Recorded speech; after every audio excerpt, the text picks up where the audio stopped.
So I just finished watching the movie Moonfall by Roland Emmerich, which came out in 2022. And let me tell you, this was not the film that I was expecting whatsoever, and not anywhere in the slightest is that a good thing. This was a massive train wreck, and I blame the marketing. I blame the marketing 100%. I was really excited going into this film because I like Roland Emmerich. I like his work. I think Independence Day is a pretty awesome popcorn film, especially for the time that it came out. And Independence Day makes this film look like the biggest B movie piece of trash I've ever seen. But not to just go immediately like balls to the wall hard on it. The trailers play it off like it's supposed to be this big disaster movie, and this is going to be a spoiler for the review, obviously. But this film goes a little bit beyond disaster movie, so there's a lot to the plot that is revealed, and time again. So there is a few elements as the film goes on that goes beyond your traditional disaster movie, such as 2012. One of the actual best disaster films to come out in a long time, in my opinion, was Greenland, starring Gerard Butler. That film was freaking awesome. And I was kind of expecting something similar, except instead of a asteroid, it's the moon. And as the plot develops, the plot just begins to get stupider and stupider. I mean, they recruit astronauts faster than Armageddon did by Michael Bay. They will just grab anybody. You're introduced to this character who's supposed to be the crazy guy who knows all the theories and conspiracies and is studying everything and trying to get a hold of NASA.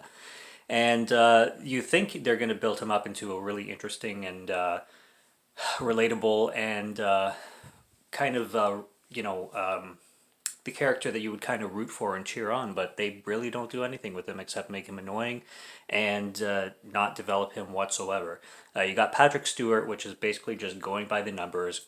Great actor, but given absolutely nothing to do. Halle Berry, again, is just another actress who's just there. Every single thing is by the numbers as the plot progresses into a more ridiculous, more insane, and more completely unnecessary plot line that just goes haywire and just takes away from the theme of the film completely. The longer this film goes, which is an hour and 30 minutes, the less you give a shit about it. I mean, even the CGI is just, it's a massive CGI fest. The entire thing is a massive CGI fest, and nothing looks realistic or looks even remotely interesting. This film borrows ideas from so many other better films. One I mentioned, which is not even that great of a film, it borrows so much from Armageddon. There's a little bit that has to do with the climax that is like literally lifted right out of Armageddon by Michael Bay. And it's ridiculous. It's one of those films. It feels like one of those films that has been left on the shelf and worked with and played around with by the production studio to the point where they really didn't know what to do with it other than release it at the beginning of the year when all the blockbusters and half-ass films get released. And it feels like it was just rushed together last minute. They wanted to finish the last 10% of it and then just throw it out there. And that's really what it felt like with the performances and with the plot line. It felt like it needed to be finished and it needed to be launched because it's just been sitting on the shelf for way too long, and they had no idea what else to do with it. So they were just like, "Fuck it, we're gonna get as much money out of this thing as we possibly can." I hated the story, and I just did not have a good time with this film whatsoever. Best thing about this film is they play Toto by Africa. That's about it.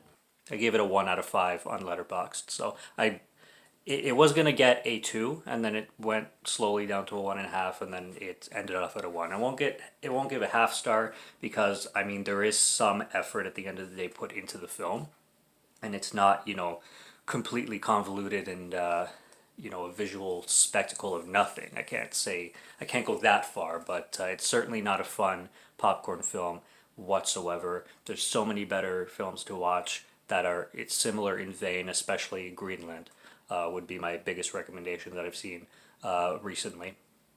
in recent memory. But yeah, stick to Independence Day for sure, because Independence Day is a masterpiece by Roland Emmerich compared to this one. Or go for 2012, another really, really big gem from Emmerich compared to this, and you could do a lot better with those two, for sure.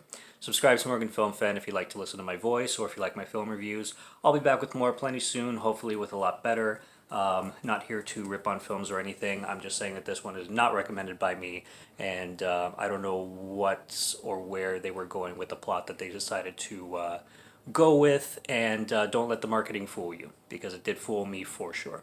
Take care until next review. Take care and cheers.